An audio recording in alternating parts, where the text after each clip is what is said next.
नमस्कार दोस्तों, सुभाष की बात में आपका स्वागत है। दरअसल ये समय है नौ दुर्गा का। हमारे यहाँ 9 दिनों तक लगातार उत्सव होगा और विजयदशमी के दिन दशहरा मनाया जाएगा, जिसमें ये परंपरागत रूप से हम ये मानते हैं कि उस दिन जो है सत्य की जीत होती है और भगवान राम जो है उस दिन रावण को मारते हैं। रावण एक प्रतीक है जो बुराइयों का है।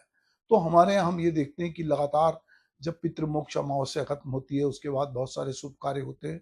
तो लगातार हम पीछे से देखें कि जब देव उठनी एकादशी होती है, उसके बाद देव जागते हैं और त्योहारों का सिलसिला शुरू होता है। ये त्योहारों का सिलसिला अब लंबा चलेगा। इसके बाद दिवाली आएगी और लगातार फिर 25 दिसंबर को बड़ा दिन आएगा और एक प्रकार से फिर एक तारीख को जो है 1 जनवरी को नया साल प्रारंभ होगा। तो अगर हम ये देखते हैं कि हमारे देश में हम बहुत उत्सव धर्मी हैं और हम उत्सव मनाने की हमारे यहाँ परंपरा है, पर अब जो है उत्सव का स्वरूप जो है वो बाजार तय कर रहा है। हमारे पारंपरिक उत्सवों का स्वरूप बदलता जा रहा है। मोहल्ले चौक चौराहे पे होने वाले गणेश दुर्गा पंडालों में अब बाजार द्वारा तय आयोजन ज्यादा हो रहे हैं। अलग अलग जगह आप कहीं भी देखें कि उसमें बहुत सारी प्रतियोगिता हो रही है, बहुत सारे इनाम दिए जा रहे हैं। तो ये बाजार जो है वो कहीं ना कहीं पूरी तरह से हमारे सार्वजनिक उत्सव में समाहित हो गया और वो देखता है कि एक बड़ी भीड़ जो है वो यहाँ पर दिखती है। हम याद करते हैं गणेश उत्सव कि बाल गंगाधर तिलक ने गणेश उत्सव की परंपरा शुरू की थी। तो उसके पीछे मकसद ये था कि अंग्रेजों का राज था और हिंदुस्तानी इकट्ठा हो और ये पता भी ना चले और वो कहीं ना कहीं स्वतंत्रता की बात करें।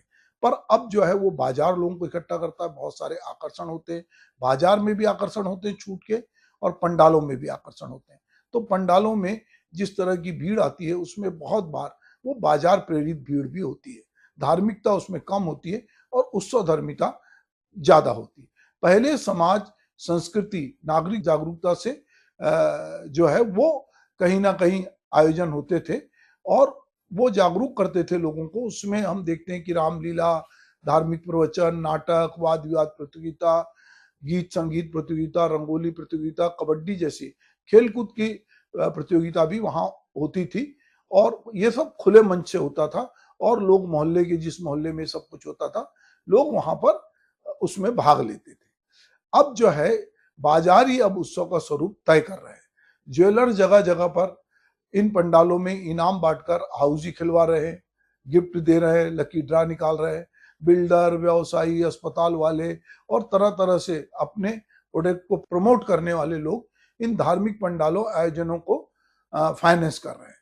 कभी जन चेतना और लोक मिलन के स्थान रहे ये गणेश उत्सव, दुर्गा के पंडाल जो हैं, अब बहुत बार हमको लगता है कि धार्मिक कट्टरता या वहाँ पे धार्मिक ताकत दिखाने के या अपराधी किस्म के बहुत सारे जो लोग होते हैं उनके एकत्र होने के या किसी को अपनी नेतागिरी चमकाना है, उन लोगों के हाथों में है।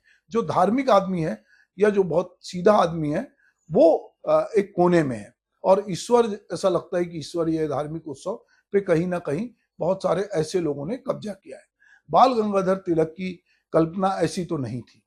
सार्वजनिक सामूहिक जिम्मेदारी के संवाहक हुआ करते थे हमारे ये उत्सव। वैसे हमेशा से हमारा देश जो है वो उत्सव धर्मी है। फसल कटने पर, ऋतुओं के बदलने पर, हमारे जो ईश्वर की जयंती से जुड़े या उनके उससे जुड़े धार्मिक तीज त्योहार, महापुरुषों की जयंती, ये हमारे यहाँ एक अलग अलग किस्म से उत्सव उसमें मनाया जाता है और अलग अलग क्षेत्र में, चूंकि हम विविधता वाले देश में रहते हैं, तो अलग अलग तरह से वहां पर उत्सव मनाते हैं। पर कहीं ना कहीं उनके जो अंतर्निहित होती है उसमें नई फसल होती है, नए खाने पीने की बात होती है, मौसम बदलने की बात होती है। पहले ऐसे आयोजन श्रद्धा, भक्ति और जो है सादगी के साथ होते थे, लेकिन अब इनमें दिखावा बहुत ज्यादा होने लगा है। मुझे जान पड़ता है कि मैं मेरे पैतृक गांव जो कि कस्बा नुमा है, जहां मैं पैदा हुआ, बाकी तो मेरी कर्म भूमि पूरा मध्य प्रदेश और अब तो छत्तीसगढ़ पिछले 50 सालों से है। तो वहां वारासूनी में गंज मंडी में आयोजित दुर्गा उत्सव में कव्वाली और कवि सम्मेलन दोनों का आयोजन होता था। कव्वाली मुसलमानों के हिस्से में नहीं थी और कवि सम्मेलन हिंदुओं के हिस्से में नहीं था, सबके हिस्से में सब था। जैन मोहल्ले के दुर्गा उत्सव में रामलीला का आयोजन और रामचरितमानस पर बड़े प्रवचनकर्ता आके प्रवचन करते थे। सभी जगह सभी लोगों का आते जाते थे। हमारे बहुत सारे मुस्लिम दोस्त और उनके परिवारजन भी की भी अच्छी खासी इन जगहों पर तादाद रहती थी। सब लोग वहां जाकर चाहे रामलीला को देखना हो, चाहे प्रवचन सुनना हो, चाहे कव्वाली सुनना हो, सब उसमें सहभागी थे। हमारे यहाँ एक यारखां बाबा की मजार है, तो उसके सामने उर्स लगता है, तो वहाँ कव्वाली का मुकाबला हो या कवि सम्मेलन, कोई भी आयोजन जो है, जो सार्वजनिक उत्सव इस तरह से था कि उसमें किसी प्रकार का जाति धर्म का बंटवारा नहीं था। सबके लिए सब जगह आवाजाही थी, और जैसा आज माहौल है, ऐसा माहौल तो उस समय कतई नहीं था। सार्वजनिक चंदा जिसमें गांव देहात मोहल्ले के सभी लोग शामिल होते थे, और पारदर्शी तरीके से रसीद कट्टा लेकर चंदा मांगा जाता था, और सब अपनी हैसियत से चंदा देते थे। मजाल है कि कोई इन पंडालों में शराब पीकर आए, नशा करके आए, या इतना तेज डीजे बजाए कि लोगों के जीना हराम हो जाए। पर अब तो ये जो है, गणेश उत्सव के आगमन से विसर्जन तक जो जुलूस में ऐसे लोग की भरमार दिखती है जो अनियंत्रित हैं, और बहुत सारे लोग नशे पत्ते में धार्मिक जुलूसों में दिखाई देते हैं। पहले कहा जाता था कि अपराधियों की अंतिम शरण स्थली राजनीति, पर अब धर्म की तरफ ये लोग शिफ्ट हो रहे हैं, और बहुत सारे अपराधी जो है धार्मिक चोला ओढ़कर, चाहे वो किसी भी धर्म में, किसी हिंदू मुस्लिम सिख ईसाई की बात नहीं कर रहा हूँ, अधिकांश लोग जो हैं वो धर्म का चोला ओढ़ के उसमें समाहित होने की कोशिश करते हैं। और हम इधर पिछले कुछ सालों में देखें तो ये बहुत सारे लोगों पे जो कार्रवाई हो रही है, या जिन पे पर वो जमानत पे बाहर भी आ जाते हैं, तो कहीं ना कहीं वो धर्म की शरण में है। सभी धार्मिक संस्थाओं में, चाहे वे किसी भी धर्म संप्रदाय और से संबंधित क्यों ना हो, वहां बहुत चालू और लंपट किस्म के लोगों का कब्जा है, क्योंकि धार्मिक संस्थाओं के पास काफी बड़ा पैसा है। अभी हमने हाल ही में देखा कि वक्फ बोर्ड की संपत्ति के बारे में पता चला, मंदिरों की संपत्ति के बारे में पता चला। तो बहुत जगह जो लोग हैं जिनको अपने स्वार्थ सिद्धि करना, ऐसे लोग भी वहां पर काबिज हैं। जो धार्मिक लोग हैं वाकई में, जिनकी ईश्वर में आस्था है, वो लोग थोड़े हाशिए पर हैं, और जो व्यापारी किस्म के लोग हैं, चालू किस्म के लोग हैं, या जो धर्म की आड़ में कई तरह का अपना कब्जा रखना चाहते हैं या अपनी ताकत को बनाए रखना चाहते हैं, वो लोग ज्यादा वहां पे सक्रिय दिखाई देते हैं। मुझे ये भी याद आता है कि जब हमारे बड़े त्योहार, खास करके दिवाली, रक्षाबंधन, या बच्चे का जन्मदिन हो, शादी ब्याह, तभी नए कपड़े सिलवाने की परंपरा थी। किंतु अब नई चीजों को की खरीद जो है साल भर होती है, और उसके लिए कोई त्योहार की जरूरत नहीं है। लोगों की परचेसिंग पावर निश्चित रूप से बढ़ी है पहले की तुलना में। सभी जगह रेडीमेड का चलन बढ़ा है। पहले समय में त्योहार अधिक समावेशी होते थे, और सीमित साधनों में भी लोग भी जो है उसमें शामिल होकर उत्सव का आनंद ले सकते थे। ये समय बीतने के साथ चीजें बदली। वैश्वीकरण और उदारीकरण के चलते हमारी अर्थव्यवस्था में भी बदलाव आया है, और हमारे त्योहार जो हैं वो भी धीरे धीरे बदल रहे हैं, और उनपे जो है उत्सव धर्मिता ज्यादा दिखाई दी है। दिखावा पसंद संस्कृति जो है वो उसके चलते, और एक सोच नई विकसित हुई है कि कल हो ना हो, जो भी समय है वो आज ही है। तो बहुत सारे लोग बहुत खर्च भी करने लगे हैं, और बहुत सारे लोग जो है आत्म केंद्रित भी उनको बना दिया। उनको लगता है कि अगर हमारे पास परचेसिंग पावर है, हम बाजार से कोई भी चीज खरीद सकते हैं, कोई भी सेवा ले सकते हैं, तो अभी हमें उस तरह समाज की जरूरत नहीं है जैसे पहले कभी थी। अब लोगों की सोच तत्काल की संतुष्टि के बारे में अधिक है। त्योहार उत्सवों की जो पारंपरिक साधन थे, आज भी धीरे धीरे पीछे छूट रहे हैं।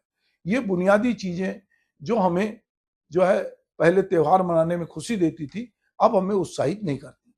पहले संयुक्त परिवारों में त्योहार की तैयारी बहुत पहले शुरू हो जाती थी। घर के सदस्य, चाहे वो उनकी रुचि हो ना हो, उनको इन्वॉल्व होना पड़ता था, क्योंकि पूरा परिवार मोहल्ला मिलके त्योहार की तैयारी करता था, और पड़ोस में क्या हो रहा है ये आके बताते थे कि वहां चालू हो गया है। अब हमारे यहाँ धीरे धीरे जो है वो चीजें अब बदल रही है। अब एकल परिवार है, और सबके अपने अकेले कोने हैं, तो इससे भी त्योहार प्रभावित हुए। त्योहार का मतलब अब सिर्फ छुट्टी का दिन रह गया है। अब हम पूरी रात या तो कोई वेब सीरीज जो पसंद है वो देखते हैं, कोई कार्यक्रम देखते हैं, अगली सुबह हमको जल्दी उठने की का कोई दबाव नहीं होता।